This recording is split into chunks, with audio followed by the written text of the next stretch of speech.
সুপ্রিয় দর্শক, সাজ্জাদ কাদিরের শুভেচ্ছা নিন। এই মুহূর্তে আপনাদের সামনে আওয়ামী লীগ প্রসঙ্গে কথা বলতে এসেছি। প্রসঙ্গ আলাপের শিরোনামটা যদি এভাবে বলি যে রিফাইন্ড আওয়ামী লীগ ও শেখ হাসিনার অনড় অবস্থান, দিল্লির প্রস্তাব এবং পর্দার পেছনের রাজনীতি। এই আলাপটা করবার কারণটা হচ্ছে বাংলাদেশের একটি গণমাধ্যম দৈনিক মানবজমিন আজকে একটি স্টোরি করেছে।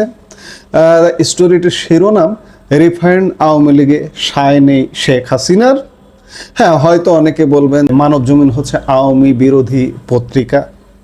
আমার প্রশ্ন, আওয়ামী লীগ 16 বছর ক্ষমতায় ছিল। আওয়ামী লীগের পক্ষে থাকার দরকার নেই। কোনো গণমাধ্যম হবে নিরপেক্ষ, গণমাধ্যম হবে সবার পক্ষের, সবার বিরুদ্ধে কখনো কথা বলবে, সবার পক্ষে কখনো কথা বলবে। কিন্তু অত্যন্ত পরিতাপের বিষয়, অত্যন্ত দুঃখের বিষয় যে আওয়ামী লীগ 16 বছর ক্ষমতায় থেকেও সবাই আওয়ামী লীগ বিরুদ্ধ কেন? আওয়ামী লীগের পক্ষে কথা বলার কোনো গণমাধ্যম কি আসলে আদৌ আছে বা ছিল? এখন না হয় বিরুদ্ধ সময় আওয়ামী লীগের পক্ষে কেউ কথা বলবে না, কিন্তু আওয়ামী লীগ যখন ক্ষমতায় ছিল, এই যে আওয়ামী লীগের যে এত কর্মযজ্ঞ, স্বাধীন বাংলাদেশের ইতিহাসে এত কর্ম আর কখনো হয়নি, এত উন্নয়ন আর কখনো হয়নি। এই উন্নয়নগুলো সঠিকভাবে তুলে ধরাও গণমাধ্যম নিরপেক্ষভাবে কখনো তুলে ধরেছে, কাজ করেছে? এর কারণটা হচ্ছে যে আওয়ামী লীগের আসলে ওদিকে কোনো নজরই ছিল না। যে গণমাধ্যমেও যে একটা অবস্থান, একটা নিরপেক্ষ অবস্থান, ঠিক আছে, আওয়ামী লীগের পৃষ্ঠপোষকতায় গণমাধ্যম গড়ে উঠলো 10টা, কিন্তু বক্তব্য হবে তাদের নিরপেক্ষ অবস্থান। আওয়ামী লীগ যে ভালো কাজটা করেছে নিরপেক্ষ নির্মোহভাবে সেই বিশ্লেষণটা করবে, সেদিকে কি আওয়ামী লীগের মনোযোগ ছিল? কখনোই ছিল না। আজকে বলবেন যে মানবজমিন বা মানবজমিনের সম্পাদক মতিউর রহমান আওয়ামী বিরোধী, আওয়ামী এন্ট্রি, তার পত্রিকা কি এসছে সেটা দেখার বিষয় না, কিন্তু না, দেখার বিষয় আছে। অত্যন্ত নির্মম বাস্তবতা আমার বলতেই হয় যে আসলে বাংলাদেশের মিডিয়া জামাতি বামাতি সুবিধাবাদী আর ডলার খেকোদের আখড়ায় পরিণত হয়েছে। আওয়ামী লীগ কেন? আওয়ামী লীগের কথা বারবার কেন আসে? আওয়ামী লীগ বাংলাদেশপন্থী, স্বাধীনতাপন্থী, মুক্তিযুদ্ধপন্থী। আওয়ামী লীগ স্বাধীনতা মুক্তিযুদ্ধের নেতৃত্ব দানকারী দল।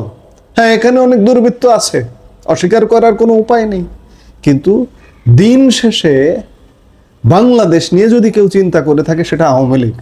কিন্তু গণমাধ্যম আওয়ামী লীগের পক্ষে কথা বলে না, আওয়ামী লীগ নিয়ে আলাপ করে না, আওয়ামী লীগ নিয়ে ইতিবাচক কথা বলে না। কেন? এগুলো ভাবনার বিষয়। যাই হোক, মতিউর রহমান চৌধুরী আজকে মানবজমিনে যে স্টোরিটা করেছে, এটি গুজব হোক, স্টোরি হোক, সংবাদ হোক, সত্য হোক, আমরা এটি নিয়ে একটু আলাপ করতে চাই।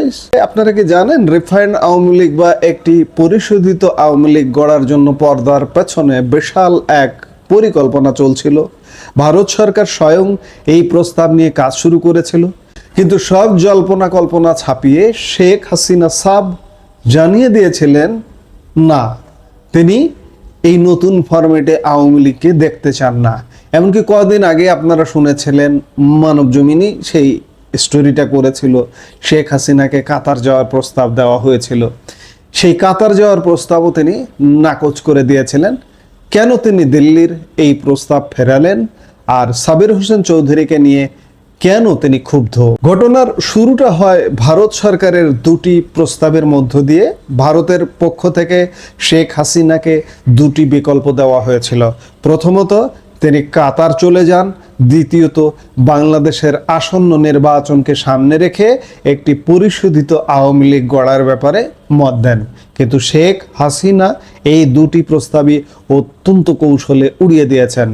ভারতের কূটনৈতিক সূত্রগুলো বলছে শেখ হাসিনাকে স্পষ্ট ইঙ্গিত দেওয়া হয়েছিল যে তার বর্তমান নেতৃত্বে আওয়ামী লীগ পুনর্গঠন প্রায় অসম্ভব।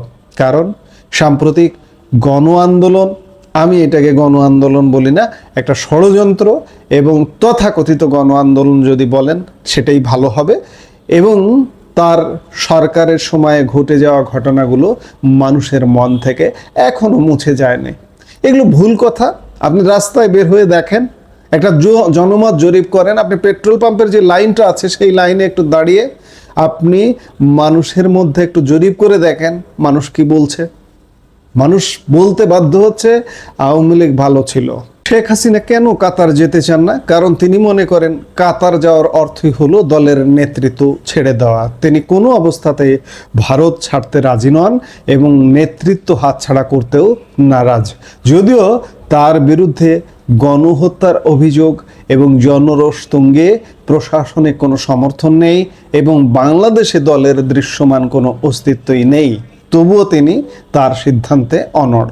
বর্তমান পরিস্থিতিতে দলের নেতারা হয় ভারতে না হয় অন্য দেশে আশ্রয় নিয়ে আছেন। তৃণমূল কর্মীরা এখনো পলাতক, দল পুনর্গঠনের কোনো কার্যকর চেষ্টাও পরিলক্ষিত হচ্ছে না। হ্যাঁ, অনেক হতাশা আছে, কিন্তু এই যে মানবজমিন যে বলছে বেশিরভাগ নেতা ভারতে অথবা পৃথিবীর অন্য দেশে আছে, কিন্তু না, বাংলাদেশেই বেশিরভাগ নেতা আছে। আপনি কতগুলো নেতা বিদেশে আছে? 100 জন হবে? এটা তালিকা করে দিন তো মানবজমিন, যে 100 জন নেতা, এতজন ভারতে আছে, এতজন ইয়েতে আছে। কেন্দ্রীয় নেতার কথা বলছি, জেলা উপজেলা সেগুলো নয়, কেন্দ্রীয় নেতা, মন্ত্রী, এমপি 100 জন হবে টোটাল? হবে কিনা সন্দেহ আছে। সবাই দেশে আছে, শুধুমাত্র একটি অনুকূল পরিবেশ দিন। আওয়ামী লীগের কেউ যদি দোষ করে থাকে তার বিচার আওয়ামী লীগ নিজেই করবে, কিন্তু একটা রাজনীতির অনুকূল পরিবেশ করে দিন, দেখুন কি অবস্থা ঘটে। বলা হচ্ছে এই টালমাটাল অবস্থায় নেতার কর্মীদের কাছেই শেখ হাসিনার অবস্থান এখন নড়বড়ে হয়ে পড়েছে। কয়েক দফা বৈঠকের পর ভারত সরকারও এখন আওয়ামী লীগ বা শেখ হাসিনাকে নিয়ে তাদের আগ্রহ অনেকটাই হারিয়ে ফেলেছে। সম্প্রতি ঢাকা ও দিল্লির মধ্যে যে দ্বিপক্ষীয় আনুষ্ঠানিক আলোচনা হয়েছে, সেখানে আশ্চর্যের বিষয় হলো হাসিনা প্রসঙ্গটি আসেইনি। এমনকি আওয়ামী লীগের কার্যক্রম নিষিদ্ধ করার যে অধ্যাদেশ বা বিল এসেছে তা নিয়েও দিল্লি কোনো উচ্চবাচ্য করেনি। এই নীরবতা শেখ হাসিনাকে প্রচণ্ড হতাশ করেছে, কিন্তু বর্তমানে তার করার আসলে কিছুই নেই। আপনারা অনেকেই হয়তো লক্ষ্য করেছেন সাবের হোসেন চৌধুরীর নাটকীয় বিদায়। পর্দার আড়ালে তাকে কেন্দ্র করে একটি রিফাইন্ড আওয়ামী লীগ গড়ার জোর চেষ্টা চলছিল, কিন্তু শেখ হাসিনা এই উদ্যোগে সরাসরি অসম্মতি জানান। তিনি এই পরিকল্পনায় শুধু নাই বলেননি, বরং ভীষণভাবে ক্ষুব্ধ হয়েছেন। এর ফলে সাবের হোসেন চৌধুরী দৃশ্যপট থেকে বিদায় নিতে বাধ্য হন। এই উদ্যোগগুলো ব্যর্থ হওয়ার পর ভারতের নীতি নির্ধারকদের মনোভাবে বড় ধরনের পরিবর্তন আসে। তারা শেষ পর্যন্ত নির্বাচনের পক্ষেই মত দেন এবং বাংলাদেশে একটি শান্তিপূর্ণ নির্বাচন অনুষ্ঠানের দিকেই গুরুত্ব দেন। দলের নেতৃত্বের প্রশ্ন যখনই এসেছে, শেখ হাসিনা শুরুতেই চেয়েছিলেন তার পরিবারের কাউকে সামনে আনতে, কিন্তু আওয়ামী লীগের ভেতরে এ নিয়ে কোনো ইতিবাচক সাড়া পাওয়া যায়নি। এমনকি তার বোনের ছেলে রাদওয়ান সিদ্দিক ববিকে নেতৃত্বের শীর্ষে আনার ব্যাপারেও শেখ হাসিনা সবুজ সংকেত দেননি। ফলে নেতৃত্বের এক বিশাল শূন্যতা তৈরি হয়েছে। সময় যত গড়াচ্ছে, দলের নেতাকর্মীদের মধ্যে হতাশা এবং ক্ষোভের পাহাড় জমছে। তারা দেখছেন না কোনো ভবিষ্যৎ, পাচ্ছেন না কোনো নতুন দিক নির্দেশনা। তাহলে সার কথা কি দাঁড়ালো?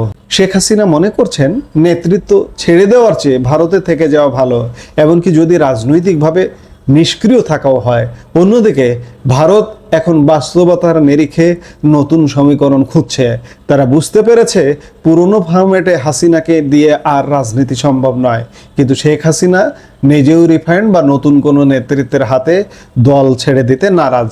এই ইগো এবং রাজনৈতিক অবস্থানের লড়াইয়ে আওয়ামী লীগ এখন এক বিশাল অস্তিত্ব সংকটে। দর্শক, রাজনীতির মাঠ সবসময় রহস্যময়। শেখ হাসিনার এই অনড় সিদ্ধান্ত কি আওয়ামী লীগকে আরও সংকটে ফেলবে, নাকি ভারতের এই পিছুটান বাংলাদেশের রাজনীতিতে নতুন কোনো শক্তির উত্থান ঘটাবে? আপনাদের কি মনে হয়? কমেন্ট বক্সে আমাদের জানাতে পারেন। এর বাইরে আমি দুই একটা কথাও বলতে চাই যে আওয়ামী লীগ আসলে আওয়ামী লীগের জায়গায় আছে। আওয়ামী লীগের অবস্থান, জনপ্রিয়তা এতটুকু কমেনি, বিন্দু মাত্র কমেনি। আমি খানিক আগে বললাম যে আপনি মানুষের কাছে গিয়ে একটু জরিপ করে দেখেন, কিংবা এই মুহূর্তে একটা ইলেকশন দিয়ে দেখেন। আওয়ামী লীগকে তো আটকে রাখা হয়েছে আর্টিফিশিয়ালি, বাদ দিয়ে এক প্রকার। এই বাদ যে কোনো সময় ভেঙে পড়তে পারে। কতক্ষণ বাদ দিয়ে আটকে রাখবেন? কারণ স্রোত যদি তীব্র থেকে তীব্র হয়, এই বাদ দিয়েও কিন্তু আটকে রাখা সম্ভব নয়। আওয়ামী লীগের অবস্থাটা কিন্তু সেই রকম। এবং শেখ হাসিনা প্রশ্নে আওয়ামী লীগের সকল স্তর, তৃণমূল একদম ইউনিয়ন পর্যায় থেকে শুরু করে কেন্দ্র পর্যন্ত, তার নেতৃত্বের প্রতি এখনো পর্যন্ত অবিচল, তার প্রতি আস্থা পাহাড় সম। কাজে এই ধরনের ষড়যন্ত্র তত্ত্ব দিয়ে লাভ নেই। আওয়ামী লীগ রিফাইন্ড বলেও কিছু নেই।